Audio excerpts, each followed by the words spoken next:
Back to the crisis on our southern border. Critics accusing the president of rolling out the red carpet for drug smugglers.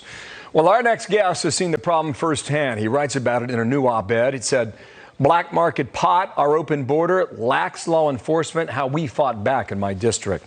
That man is California Republican Congressman Mike Garcia. He's with us now. And, sir, good morning to you. Good morning. How'd you fight back?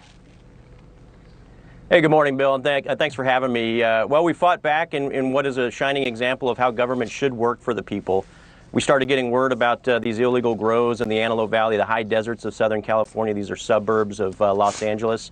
About 6 months ago, we took a tour. We saw just how bad it was, and it was heartbreaking to see what these cartels are doing to our lands. And it was heartbreaking to see what these cartels are doing to our lands. They're pillaging our land. These grows are being staffed by illegal immigrants. They're stealing our water. They're killing our wildlands, and threatening our local community members. And the local community members didn't just roll over and play dead in this case. They fought back. They let us know. We got the attention of local Sheriff Villanueva from Los Angeles County. And over the course of 10 days, with the help of the DEA, multiple levels of federal government, and 4 counties, we ended up seizing about $1.2 billion with a B of illegal marijuana grows, arrested some 33 individuals, 27 firearms confiscated, and about 16 tons of marijuana, which was consuming about 9 million gallons of water a day. In a time where California is in the middle of one of our worst droughts. 16 tons. Yeah, so the environmentalists are helping you in this case?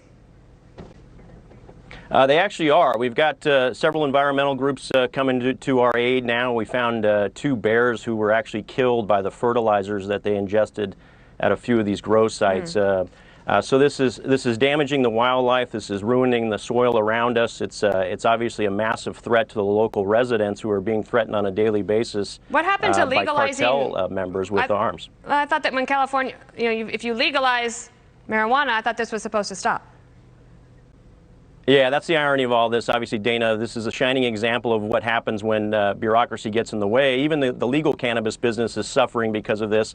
Now they've got thousands of illegal grows that they're competing with that have a zero-cost basis product, and they're going to market basically undercutting the legal market. And meanwhile, the legal market has to pay 47% taxes and deal with California's bureaucracy. Right. This is a shining example of what's going on in California and why the policies in California cannot be uploaded to the national level. And the open border crisis right now, this is because of the open border on our southern borders. This is a man-made problem where we're seeing cartels now migrate 300 miles north into our local communities. And President Biden has given hope to the bad guys in this case. Wow. You're saying grow, G-R-O-W, by the way. They almost amount to warehouses the way you describe them if you're growing 16 tons. You write this: too many in America do not understand how neighborhood security is intertwined with national security. Failure to enforce law and order at the border and in cities across America, combined with calls to defund the police, have created a crime crisis across our great nation. America must stop bowing down to foes abroad and on our homeland and start enforcing the law and ensuring our nation remains safe and secure. Clearly, you don't think the administration's got that message based on that.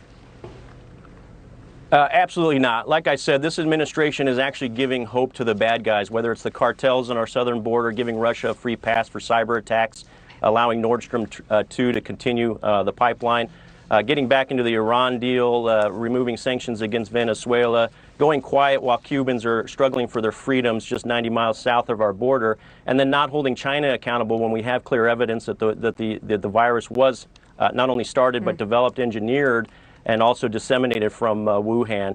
This president is turning a blind eye to what these bad guys are doing, and in turn creating a lot of this crime. I mean, we're seeing, 100% increase in major crime and murder rates throughout our nation right now, year over year. Congressman, the direct results of these policies and defunding police. Sorry to interrupt, but before we go, I just think it's important that there were some dogs that were rescued in this raid as well. Tell us a little bit about that, and I know that they're up for adoption at reverserescue.com.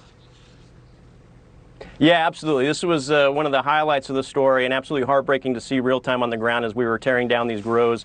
We found about 180 animals. Most of them were dogs that were orphaned as a result of this reversed rescue. My friend Ty out in the Antelope Valley took most of these dogs in, and they're up for adoption now. Absolutely the sweetest dogs, and I got a chance to visit them. You see some of those pictures there.